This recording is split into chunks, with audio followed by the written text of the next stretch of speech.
Niektoré príbehy sa končia skôr, než sa začnú.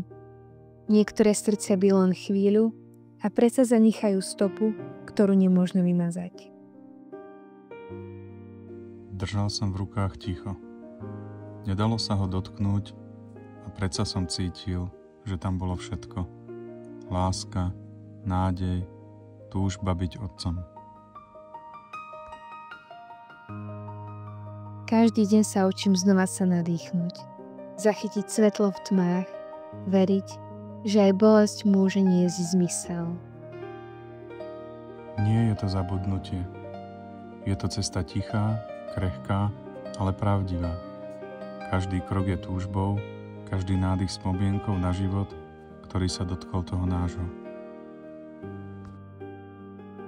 Keď zapálim sviečku, niečo sa vo mne upokojí. Ten plameň akoby šepkal, že nič z lásky sa nestráca. Každý plamienok je ako tichý hlas. Nežný, ale silný. Hovorí za tých, ktorí nemohli prehovoriť.